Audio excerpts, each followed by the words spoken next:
What is it about vampires that continues to fascinate us? Is it their immortality, their dark beauty, or their seductive power? For centuries, vampires have haunted our imaginations, appearing in folklore, literature, and film. They are creatures of the night, forever on the edge of human society, both alluring and terrifying. But where did these legends come from? What are the true origins of the vampire myth? The vampire is a figure of enduring fascination, a creature that embodies our deepest fears and desires. Vampires are often depicted as elegant and aristocratic, yet they are also predators, driven by a primal need for blood. They are both humans and monstrous, caught between two worlds. This duality is part of what makes them so compelling. Long before the elegant Count Dracula graced literature, tales of blood-drinking beings stalked the shadows of ancient civilizations. In Mesopotamia, myths spoke of the akaru, monstrous demons who preyed on the living, draining them of life force. These creatures, born from the union of a god and a human woman, embodied the fear of the unknown and the dangers lurking in the darkness. Ancient Egypt, a land steeped in death rituals and beliefs in the afterlife, also had its share of bloodthirsty entities. Legends whispered of Sekhmet, a powerful lion-headed goddess associated with war and destruction. Her thirst for blood was legendary, and her wrath was said to bring plagues and devastation. While not a vampire in the traditional sense, Sekhmet's bloodlust and association with death foreshadowed the vampire archetype. Across the Mediterranean in ancient Greece, tales of the Lamia emerged. This monstrous being, often depicted as a woman with a serpentine lower body, preyed on children, draining them of their blood. Lamia, like the akaru, represented the fear of the unknown and the dangers that lurked beyond the safety of civilization.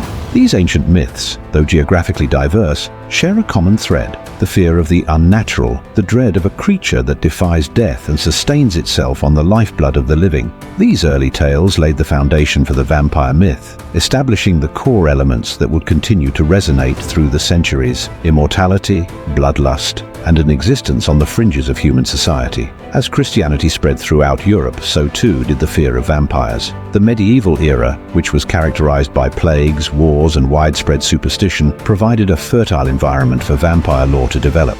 The Church, seeking to solidify its power, often demonized pagan beliefs and practices, associating them with evil and the devil. Tales of vampires already present in folklore were readily absorbed into this Christian worldview. Vampires became symbols of the unholy, creatures that defied God's order and threatened the souls of the faithful.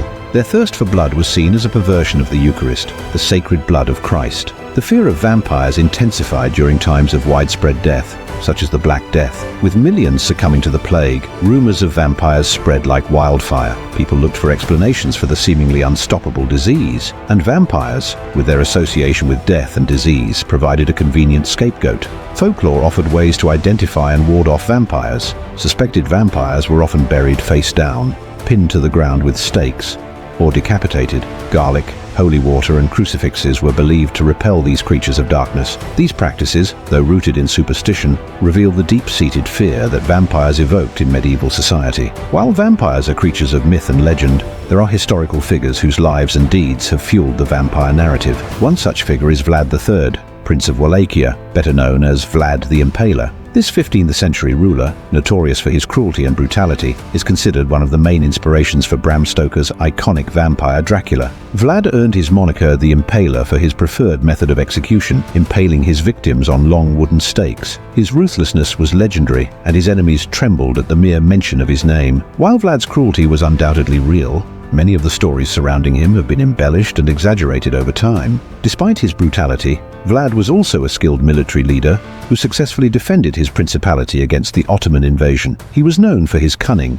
and his unwavering determination to protect his people. This complex and contradictory personality further adds to his mystique. While Vlad the Impaler was not a vampire in the literal sense, his reputation for cruelty, his association with blood, and his connection to the region of Transylvania all contributed to the development of the Dracula legend. Bram Stoker drew inspiration from Vlad's historical persona, transforming him into the iconic vampire we know today. The Enlightenment, a period of intellectual and philosophical growth, brought about a shift in the perception of vampires. While still feared, vampires began to be seen less as demonic figures and more as tragic figures, cursed by their immortality.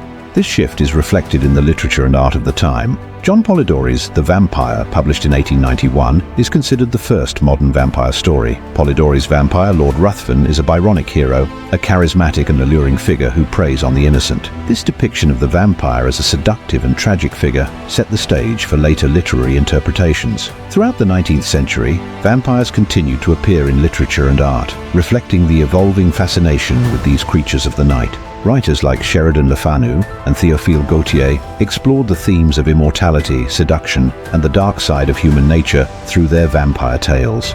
Painters, too, were drawn to the allure of the vampire. Artists like Philip Burne-Jones and Edvard Munch depicted vampires in their works, capturing their ethereal beauty and their haunting presence. These artistic representations further cemented the vampire's place in the cultural imagination. The late 19th century witnessed the birth of modern vampire fiction with the publication of Bram Stoker's Dracula in 1897. This groundbreaking book established the archetype of the modern vampire, which continues to have an impact on popular culture today, drawing inspiration from folklore, historical figures like Vlad the Impaler, and earlier literary interpretations of the vampire. Stoker's Dracula is a complex and compelling character, both monstrous and alluring. He's a creature of great power and intelligence, but he also has a primal thirst for blood. Stoker's novel explores themes of good and evil, seduction and temptation, and the clash between the modern world and the ancient forces of darkness. Dracula was an immediate success, capturing the imaginations of readers worldwide. The novel's popularity helped to solidify the vampire's place in popular culture, paving the way for countless adaptations, reinterpretations, and homages in literature, film, and television. The success of Dracula also led to a surge in vampire fiction. Authors like Sheridan Le Fanu, who had already explored vampire themes in his earlier work, Carmilla, continued to write about these creatures of the night. New authors emerged, drawn to the allure of the vampire and the possibilities it offered for exploring the darker aspects of human nature. The 20th century saw the vampire make its transition from the page to the screen, becoming a staple of popular culture.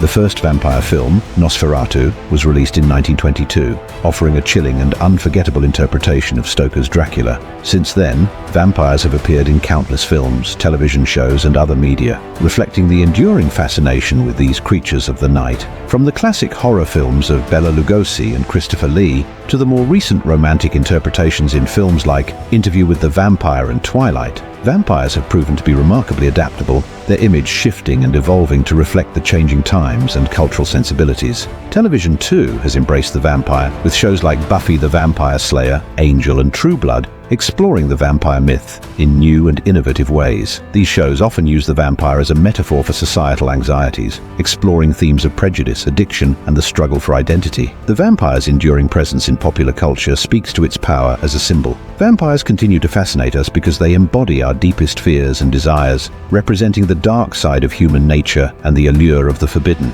The enduring fascination with vampires goes beyond mere entertainment. These creatures of the night tap into our deepest psychological fears and desires, offering a glimpse into the darker aspects of human nature. But what is it about vampires that makes them so compelling? One explanation lies in their immortality. Vampires represent the ultimate escape from death, a concept that has fascinated humans since the dawn of time. The idea of living forever and transcending the limitations of our mortal bodies is both alluring and terrifying. Vampires also embody the allure of the forbidden. Their thirst for blood, their nocturnal existence, and their position on the fringes of society all contribute to their mystique. They represent the rebellion against societal norms, the indulgence in primal desires, and the embrace of the unknown. The seductive power of vampires is another key element of their appeal. Vampires are often depicted as beautiful and charismatic, able to entrance their victims with their gaze and their words. This seductive power speaks to our own desires for connection, intimacy, and the experience of the extraordinary. The vampire, therefore, serves as a mirror to our own psyches, reflecting our anxieties about death, our fascination with the forbidden, and our longing for connection and transcendence. While vampires are creatures of myth and legend, there are real-world medical conditions that have been linked to the vampire myth. One such condition is porphyria, a group of rare genetic disorders that can cause a range of symptoms, some of which bear a striking resemblance to the traditional characteristics of vampires. People with certain types of porphyria may experience sensitivity to sunlight, leading to skin lesions and blisters. They may also suffer from anemia, which can make their skin appear pale and gaunt. In extreme cases, Porphyria can even cause disfigurement of the gums, making the teeth appear more prominent, like fangs. These physical symptoms, coupled with the psychological effects of porphyria, such as anxiety and paranoia, may have contributed to the development of vampire folklore. In times when medical knowledge was limited, people may have attributed these unusual symptoms to supernatural causes, leading to the belief in vampires. Other conditions, such as rabies, have also been linked to the vampire myth. Rabies, a viral disease that affects the central nervous system, can cause aggression, agitation, and hydrophobia, a fear of water. These symptoms, combined with the fact that rabies can be transmitted through bites, may have fueled the belief in vampires who spread their curse through blood. The vampire, a creature born from ancient fears and anxieties, continues to haunt our imaginations centuries later. From the shadowy corners of ancient myths to the pages of classic literature and the screens of modern cinema, vampires have proven to be remarkably adaptable, their image shifting and evolving to reflect the changing times and cultural sensibilities. But what is it about vampires that continues to fascinate us? Is it their immortality, their dark beauty, their seductive power, or their representation of the forbidden and the unknown? Perhaps it is a combination of all these elements, woven together into a tapestry of myth and mystery that continues to intrigue and allure us. The vampire, like the darkness itself, holds a mirror to our souls, reflecting our deepest fears and desires, our fascination with the forbidden, and our longing for connection and transcendence. As long as these fundamental aspects of the human condition remain, the vampire will continue to walk among us, a creature of eternal night, forever on the edge of our dreams and nightmares. What do you think? Why are we so drawn to the vampire? What does this creature of the night reveal about ourselves?